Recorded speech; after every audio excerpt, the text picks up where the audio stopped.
Salam Rahayu, dengan Dewi Sundari di sini. Apa kabar Anda hari ini?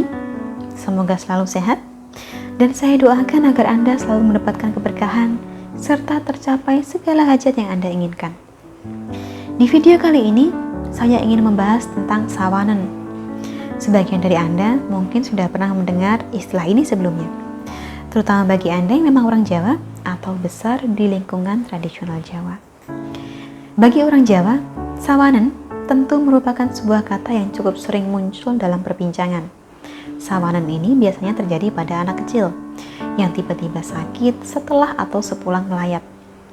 Ciri-ciri dari anak yang menderita sawanan adalah badan terasa panas, meriang, tetapi telapak kaki dan telinga terasa dingin.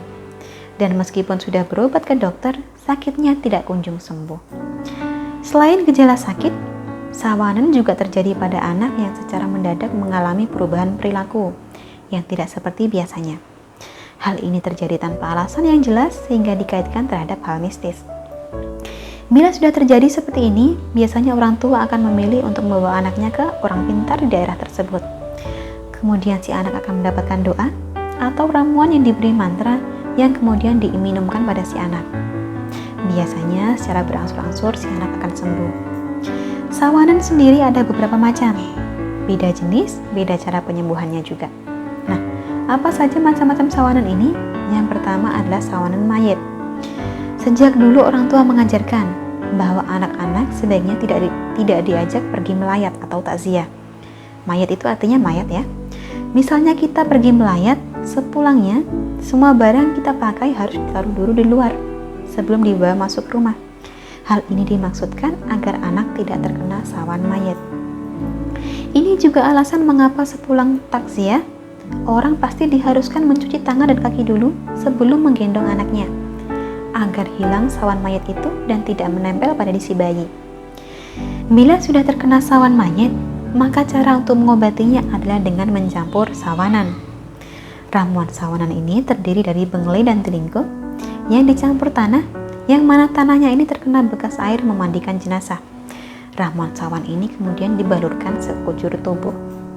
Kadang tidak memungkinkan bagi kita untuk mendapatkan tanah ini. Misalnya karena sudah terlanjur berjarak 1 atau 2 hari sehingga tanah sudah kering.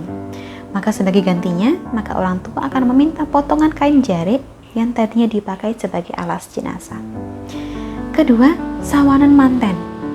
Anak balita juga dianjurkan oleh para orang tua kita untuk tidak diajak ke acara-acara tertentu, seperti acara pernikahan, agar tidak terkena sawan manten. Manten ini artinya ya pengantin. Bila anak kena sawan manten, maka cara mengatasinya adalah dengan memberikan ramuan sawanan tadi. Tapi kali ini dicampur bukan dengan tanah, melainkan dengan bunga yang digunakan kedua mempelai. Atau bila ingin mencegahnya, alias menangkal agar anak yang diajak ke acara nikahan tidak terkena sawan, maka Anda bisa meminta sedikit bunga yang digunakan oleh kedua mempelai. Kemudian bunga tersebut dibawa oleh sang ibu dengan mengikatkannya di ujung kain gendongan si anak. Lanjut ke jenis sawan ketiga, yaitu sawan bayi. Menjenguk kerabat yang habis melahirkan juga bisa menyebabkan sawan. Itulah yang kita sebut sebagai sawan bayi. Untuk menangkal atau mengatasinya, maka kita dianjurkan untuk meminta sedikit bedak bayi dari orang yang barusan kita jenguk untuk kemudian dioleskan ke anak yang diajak. Keempat, sawanan wedhus. Wedhus artinya kambing. Sawan ini berlaku bukan pada anak-anak, melainkan pada ibu hamil. Zaman dulu, masih banyak orang tua yang meyakini bahwa makanan yang berasal dari makhluk bernyawa dapat membawa sawan, termasuk kambing. Yang terjadi, si ibu hamil akan merasakan kram perut setelah makan makanan tersebut.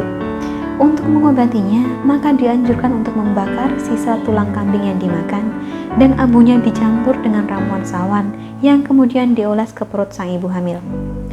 Nah, itulah tadi beberapa macam sawan yang dipercaya oleh masyarakat Jawa. Karena kepercayaan ini sudah lama ada, maka seiring dengan berjalannya waktu, perihal sawanan ini memang menjadi semacam tradisi turun-temurun yang tidak sebaiknya dilanggar. Karena kalau dilanggar, bakal kena sawan. Percaya tidak percaya, saya kembalikan pada Anda. Tapi paling tidak, pengetahuan ini bisa memperkaya wawasan kita. Itu dulu yang bisa saya sampaikan. Bila ada pertanyaan, bisa tuliskan di kolom komentar di bawah, atau hubungi nomor kontak yang sudah tercantum di layar. Dan jika menurut Anda video-video dari saya bermanfaat, jangan lupa untuk tekan tombol subscribe serta bagikan kepada teman-teman Anda. Sekian dari saya, salam Rahayu.